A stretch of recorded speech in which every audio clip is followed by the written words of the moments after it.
Hey everybody, it's Heather and welcome to my channel, Mystic Musings. So today is a Freaky Friday upload, which means that we're going to talk about at least 5 things. And today decided just to get real cheery and do 5 of what I find to be some of the most bizarre death rituals. The last list we did, if you watched it, I didn't put them in any specific order. I wanted you to let me know what you thought was creepy. This time around, I definitely put them in the order that I find to be from like least super weird to like, oh, don't do that. But as always, let me know what you think, if you agree, if you disagree, if you know weirder stuff, because I don't doubt that it's out there. But anyway, so let's get started. I feel like people are here. Oh well, they'll have to wait. So number 5 is self-immolation. It is a traditional Hindu ritual practiced in India.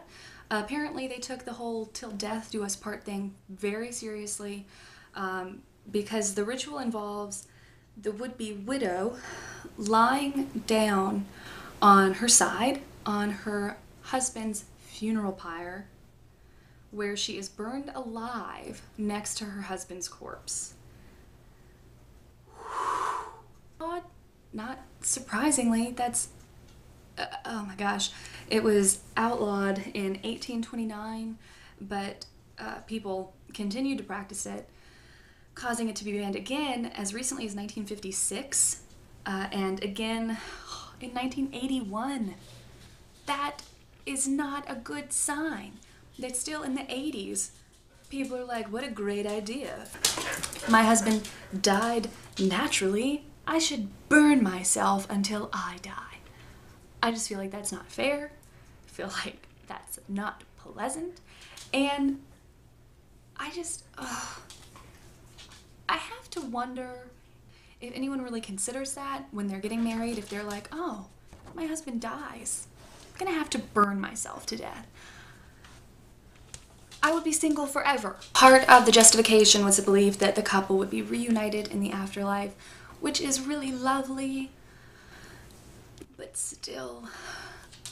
But I also wonder if in the 80s, at least if women were like, I could overdose first, could just kill myself, die as I'm dying, no one would be any wiser. I don't know. Now I'm thinking too much about it because I'm like, if I had to do this, how would I make it better? Number 4 is something that I have known about for a while. I think that it's actually super, super interesting, though super, super unpleasant, and that is self-mummification. If you know anything about mummification as far as Egypt is concerned, it was a very not delicious practice of pulling your brains out through your nostrils and just fun things, but you know, hey, at least that person was already dead. Not in this case. This was practiced in Japan by Buddhist priests, and I'm really fascinated with this. I always have been. I definitely want to put it in here. It required 2,000 days of preparation. I have such a hard time focusing on one thing that if it took 2 days of preparation, I would probably be like, what, wasn't I supposed to do something? Can't imagine 2,000 days. Took a lot of patience. Don't have that either. You have to get all the fat off your body, which, you know, really in itself doesn't sound that bad, but you don't want to do this diet because it consists of only eating nuts and seeds. Worst trail mix ever. The priests would have to remove all the moisture from their bodies. Does that would bother you? Moist? Sure. It doesn't bother me. I don't know. Having moisture from your body would be probably one of the least enjoyable things, probably even worse than the nuts and seeds thing, because you're 75% water. They would drink a poisonous tea.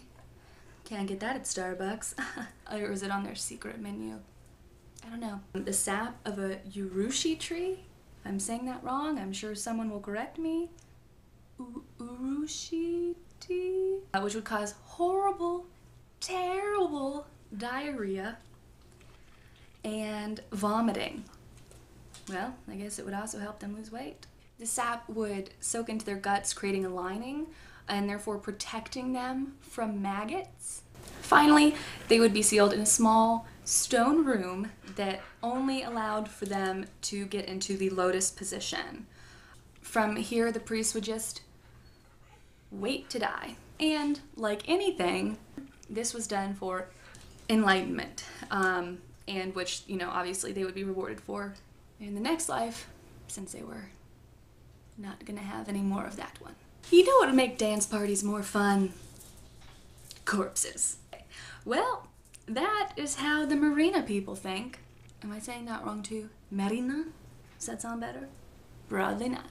In the highlands of Madagascar, just makes me think about the movie. Every 7 years, families dig up their loved ones. We're already off to a bad start. Change their funeral clothes and dance. Still probably better dancers than me. Just gonna throw that out there. The whole ritual is about joy, not grief, and it starts with a party big enough to nearly bankrupt the family. Why? Your relatives don't care?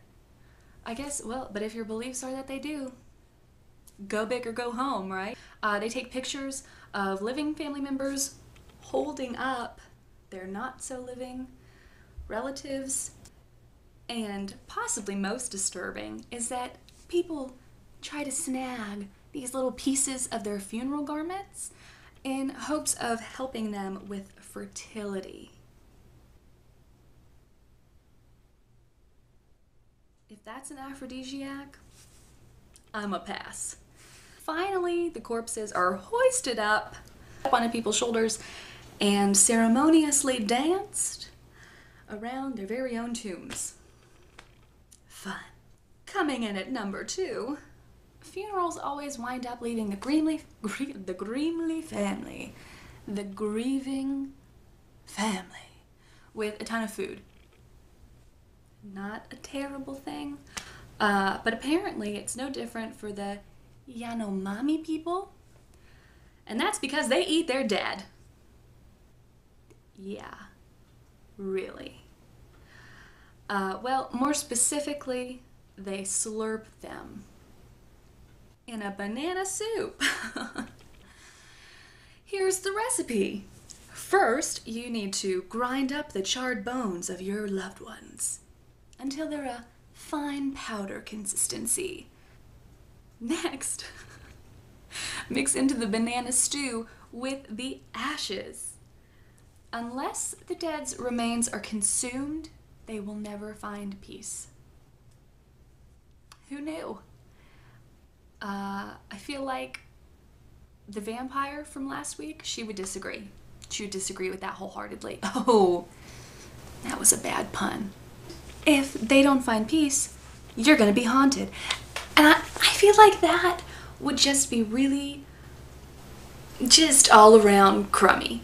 Because not only are you gonna be haunted, but they're gonna be pissed off at you because you didn't eat them. I think so many jokes are gonna come out of that. Number 1. Is this why the band is called Five Finger Death Punch? Probably not. The Dene people cut off their fingers to honor their dead. When a Dene passes away, the women of the family, even the little girls, cut off a part of their finger as a sacrificial gift. From what I gather, it works like goat castration. So the digit is tied off with a string until the blood supply is cut off and they can't feel that part of their finger. Thank God. One of the men of the tribe slams their elbow down, and you know, like when you hit something, like you hit your funny bone or whatever, and it's not very funny, but also you can't like feel your hand. I guess that's the point here. And so the elbow slammed down, they can't feel their hand, and then with a very specific, the blade, the finger is cut off, bing bang boom, no more finger. After it dries out, it's buried to honor the dead. But I feel like I would rather grieve by just wearing black. This was, by the way, outlawed, but clearly some people still do it, because if you were to find yourself among these tribes people, some of the women don't have all their full fingers, and but I also, like, when I was learning about this, I wondered, like, what happens when they run out of fingers? Are they just like, okay, you're done? Or if they had cut off, like, the tips of their fingers, so then they have to cut down to the knuckle? Do they have to do their toes? I mean, I'm really not even trying to make a joke about that. I just wonder, what do you do? Any of you know, let me know. Thank you so much for watching. I'm sure this put you in a really fantastic mood. And if you know of any other just like bizarre death rituals, or even if your family like has their own kind of thing that they do that you feel like is sort of bizarre or out there, please, please, please share it with the class. And we'll just have lots of fun talking about how strange your family is. Anyway, like I said, last time, if you have a weird story, whether it's paranormal or just creepy because of people, because you know what, humans can be kind of bizarre, please, please, please email it to me. My email is in the description box. While you're in that general area, hit subscribe. I'm going to be putting together a subscriber video soon with weird stories, and you know, if you love, like I do, Mr. Nightmare, Lazy Masquerade, all these, Be Busta, and you have not seen your story yet, look, you can come to me as a last resort. I just want to do these kind of sporadically because they do such a great job that I'm not at all trying to be competition to them. I also really enjoy hearing your stories, seeing your stories, so, you know, feel free to share them with me. And can't wait to be able to do that. Thanks again. Like I said, please subscribe. You can follow me on Instagram, and I will see you Sunday for a spooky Sunday. Thanks so much, guys, for watching. Bye.